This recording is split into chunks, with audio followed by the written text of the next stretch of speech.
So, hello fellow coin collectors, this is Glenn, back with another video. And today we're going to review the new $20 banknote. So, I've actually been looking for this banknote for a while. I'm in northern Melbourne, so it's a bit hard to actually get this banknote at the moment. But I was lucky to actually buy something, and this is what I got in change.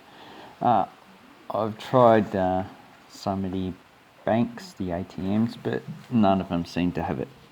So that is, well, something I have to wait for. So this one's actually quite circulated. You can see all the actual damage to the banknote.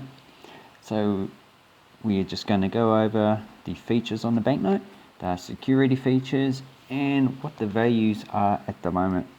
Just remember, this banknote's only been out since about October, so that's a bit over 2 months. So most of the banknotes you should get should still be the old ones. They're still going to use that stock up until they taken out of circulation because they're damaged. And I'm talking about this banknote. So this is the older one, issued in 1994. This banknote is the 2013 series. And first of all, some people say, well, it has a name down here, and also on the other side. Is the one without the name an error? No, it isn't. The banknotes from 94 to 2001, they didn't issue 2001, to 98, so 94 to 98, actually didn't have a name on it. And in 2002, when they resumed printing, they put the name on it because people didn't know who these people were, so put their name on it so they know who they were looking at when they look at the banknote. That's basically it. And with this issue, they kept the name down the bottom. So what we have here is we have an acacia. So acacia is a wattle, or what we call wattles. They're all in the genera acacia. This is Acacia buxifolia, and these are the leaves and the actual flowers. So, and this is a bunch of flowers up there. That's basically what it is, and it's also around here with our kookaburra sitting on it, and you can see how the flowers are actually arranged. And this is the Banksias are actually not Banksias, they're different flower, but the Australian flora is on all the banknotes, and they also all have a bird. Down the bottom you can see there is a building. That's a Rybe's, so named after her, Macquarie Place House. So this is where Mary Rybe actually lived and conducted a lot of her business. And it's a 18th century house, as you can see. On the old banknote, it's actually pictured just right there. So that is what that building is down there. And then we have the 3 dots down below. That is raised features for the blind. And we have 3 dots up here. So on the $5 had 1, $10 had 2, $20 3, $50 4, and the $100 has 5. But the $100 will be issued next year. We have Mary Rybe. She was a businesswoman in the 1800s, and she also helped women to immigrate to Australia. And this is based on a miniature watercolour around about 1835. And quite frankly, I don't like that. It's not integrated into the banknote. It actually stands out. Like her chest area could have probably gone out a bit more and faded away. Maybe this could have had some red colouring in it, so it actually blend in with the banknote a lot better. But yeah, this is probably the worst of the series so far. And all these boats in the background is Sydney Cove, Port Jackson in Sydney.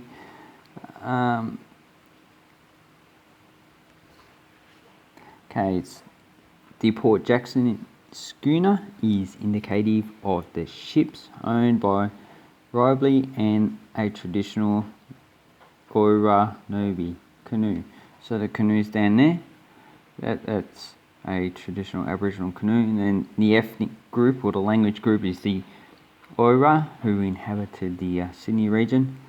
This scene is based on the image of Jacob William Jones, so he's actually, you would have done a painting of a scenery. That's pretty much how they actually got across what it actually looked like. They actually done a lot of paintings. And the model schooner, so all these ships actually disappeared, and this one's at the Tweed Regional Museum. So that would have been a recreation based on plans and also descriptions from anyone who actually left it. So probably, I don't know, probably people who actually served on the ships, or people who actually like what's going on the seas. On the back, we have a guy, as you know, John Flynn, and he was he established the Royal Flying Doctor Service. That's why they actually have a plane there, and that plane is actually the de Havilland Dragon, around about 1948 at Broken Hill. So you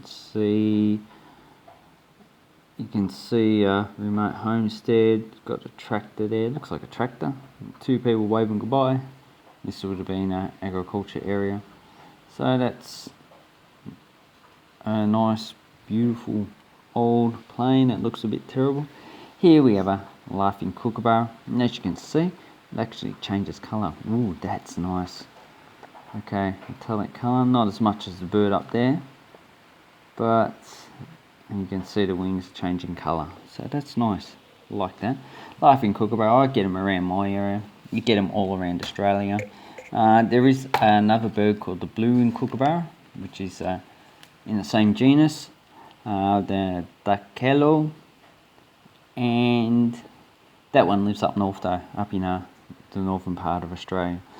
And over here, this scene here is a pedal-powered transceiver. Pedal-powered transceiver was developed by Alfred Traeger and was used by the Australian Inland Mission or the Royal Flying Doctor Service to improve communication. So they wouldn't have had electricity, and to actually give it power, they would have had to pedal it themselves. Now they'd probably just use diesel or diesel power, or they would probably use wind, or also what do they call it? Solar power with solar panels, which are actually probably a lot better for farmers than diesel, because diesel is quite expensive. So then we have the actual security features. So there are actually quite a number of security features on these banknotes. So up the top we have a rolling colour effect, so that's this part here, the green, and tilt the window to see the rolling colour effect. So as you can see, the colour is rolling up and down, and I'd say that's because there is a reflection factor, and it depends on the angle that the light actually bounces on the actual pattern there. So it's one security feature. Another one is the flying kookaburra. As we said before, it actually changes colour, and it looks like its wings move as well. You move it back, looks like its wings move.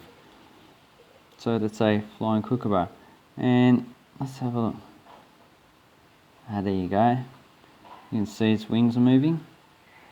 That's a security feature. Now that depends on the reflective angle of the light. So that's actually quite nice. I like that. I can make a whole video just doing that. Ooh, I'm very simple minded, you know. And down below we have the 20s. So the 20s backwards on this one. And actually it should change direction. So let's see if we can. There you go. There's the 20 in that direction. turn it around and it changes. So 20 there, and that's a good security feature. So these are probably very hard for counterfeiters to actually counterfeit. And also these features back here, so multicolored fine pattern appears each side of the banknote. So let's see if we can get a close-up of the actual pattern. There you go. That actually looks nice. It's hard to make out what the features are, but they're not just random, they're actually well designed security feature there. And another thing I don't have is the UV, so there should be a date probably over here, somewhere around there, should be a date 2019, and the serial numbers are also in UV as well. Okay, the micro print. So this one I haven't checked for any spelling mistakes, if anyone would like to actually check it. Okay, and this is a text from the passage from Reverend John Flynn. So he was a reverend. The Bushman's Companion. So I wonder if it's actually very hard to read even when I increase the magnification. So I hope it's actually not like the $50 note with a spelling mistake. If there is a spelling mistake, it will be in all of the banknotes. And the last thing we have is the compass. So in the clear window, you have a small compass, you can see there. So there's the two north and south, and that is probably a better design security window than the previous banknotes. The previous one only had this type of compass, which is just a printed one. This one has both a printed one and also a sort of like a one that actually that you can feel it when you actually do that.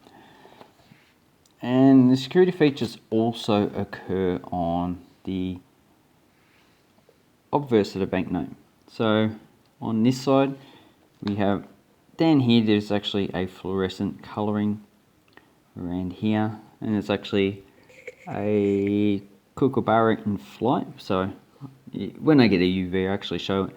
Another one is up here, rolling colour effect, the same on the other side. So you've got the rolling colour effect there, and the same here with this kookaburra. And another thing we have is the same security feature with the 20 here. So you can see it changes colour on this side as well. We've got the kookaburra, it changes colour, and also this one in flight is also occurs on this side. And then we have the compass up the top. So this is a 3D compass. So let's have a look. That's actually quite nice. Now, this video is getting a bit long, but I don't know. But as you can see, the compass is actually a bit damaged from circulation, and there's actually been a problem in which these features actually come off, as you can see here. So maybe the No Printing Australia probably doesn't know anything about that yet. And it looks like it's actually occurring on this one, where this window actually gets damaged quite easily. Okay, another security feature feels a distinctive texture. So this 20 has a distinctive texture when you rub across like that. It's actually raised. So that's another feature to deter counterfeiting.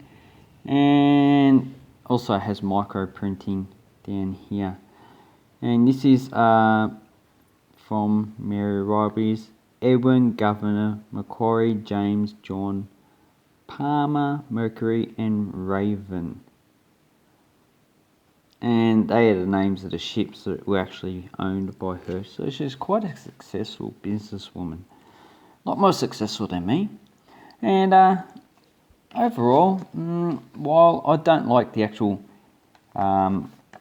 the way they portrayed the images of the people, when it's integrated in a banknote.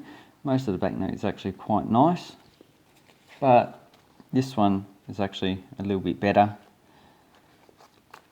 Although on this banknote I didn't actually like the background, but I think that they could have actually integrated these portraits onto that banknote. Probably would have made it a hell of a lot better than it actually is. So what are the values of these banknotes? Well, as we don't know what the last two prefix is, the first one is AA, and I would say there's probably about 5 to 6 million AAs printed for this lot. With these ones, there would have been a maximum of 1 million, so most of them would have had a few 100,000. So these ones, AAs, and the last prefix, probably not as valuable as the previous series, because it's pretty much 10 times the amount. So in uncirculated, you're probably paying about $30, but I would only buy it if I was overseas and could not actually get one for face value. In Australia, they're pretty much face value at the moment. For the first and last prefix, I wouldn't pay any more than $30 in uncirculated condition. In circulated condition, probably a little bit less, $25. But all the other banknotes, like this one, it's just face value. Any of them uncirculated, probably also $25 at the moment. But if you want to keep these for 20-30 years, that's where you're going to make some money on them. Even with inflation, they'd still increase in value. But this banknote here, it's because it's damaged, it's just really not worth keeping. So this one is going to go back into circulation. Anyway, I hope you enjoy my video, and please like and subscribe, give it a thumbs up, and also leave a comment down below. Thank you very much, and have an awesome banknote collecting time.